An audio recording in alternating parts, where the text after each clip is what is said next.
बातमी खरं तर कोल्हापुरातनं पुढे येते। ऋतुराज पाटील यांचा धक्कादायक असा पराभव झालेला आहे कोल्हापूर दक्षिणमध्ये। कोल्हापूर दक्षिणची लढत ही अर्थातच महाडिक विरुद्ध पाटील अशी होती। ऋतुराज पाटील हे पुन्हा एकदा या निवडणुकीच्या रिंगणामध्ये उतरलेले होते। मागच्या वेळेला ते पहिल्यांदा आमदार झाले आणि त्यानंतर आता पुन्हा एकदा अमल महाडिक विरुद्ध ऋतुराज पाटील अशी झालेली ही लढत आणि यामध्ये सतेज पाटील यांना मोठा धक्का। ऋतुराज पाटील यांचा धक्कादायक असा पराभव झालेला आहे।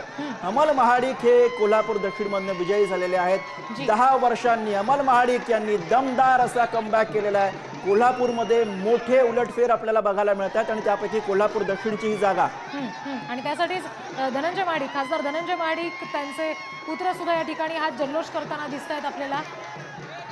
अगदी कोल्हापूर मधला हा विजयोत्सव आहे, अमल महाडिक यांचा विजयोत्सव आहे। 10 वर्षांनी त्यांनी कमबॅक केलेला आहे, त्यामुळे स्वाभाविक आहे विजयाची तशी प्रतिक्रिया, विजयाचा तसा जल्लोष महाडिकांकडनं आता होणार आहे आणि त्याचीच ही दृश्य आपल्याला दिसत आहेत। ती कोल्हापूरमधली दृश्य आहेत। कोल्हापूरमध्ये सतेज पाटील यांना हा मोठा धक्का, ऋतुराज पाटील यांचा पराभव झालेला आहे। अगदी, कारण प्रत्यक्ष उमेदवार ऋतुराज पाटील आणि अमल महाडिक असले तरी ही लढाई कोल्हापूरकरांसाठी आणि राज्यासाठी सुद्धा धनंजय महाडिक विरुद्ध सतेज पाटील अर्थात बंटी पाटील अशीच होती आणि त्याच्यामध्ये आता बंटी पाटील यांच्यासाठी मात्र हा मोठा धक्का म्हणावा लागेल। आणि थेट जाऊयात कोल्हापुरातनं शेखर पाटील आपल्या सोबत आहे। शेखर, प्रतिष्ठेची अशी ही कोल्हापूर दक्षिण मधली लढत पाटील विरुद्ध महाडिक अशी आणि त्यामध्ये आता महाडिकांनी बाजी मारलेली आहे। 10 वर्षांनंतर झालेलं कमबॅक कसं बघायचं?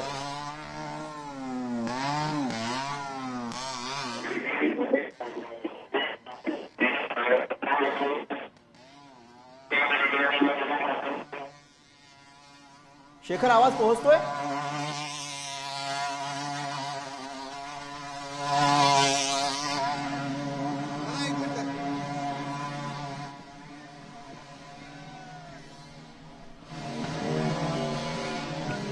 अमल महाडिक यांच्या विजयी रॅलीमधली ही दृश्य आपण बघतोय। कोल्हापूरकर एरवीच असं वेगळेपण आपलं काही ना काहीतरी समोर आणत असतात, तसंच विजयी रॅलीमध्ये अशा पद्धतीनं बाईकचा स्टंट करत हा एक वेगळ्या पद्धतीने आनंद साजरा करायचा प्रयत्न इथे तरुण करतायत। गुलालात नाहून निघालेले हे सगळे समर्थक कार्यकर्ते आहेत महाडिकांचे। प्रतिनिधी आवेश तांदळे यांच्याकडून अपडेट्स घेणार आहोत। आवेश, 10 वर्षांनंतर महाडिकांचं झालेलं हे कमबॅक आहे, बंटी पाटलांसाठी मोठा धक्का आहे।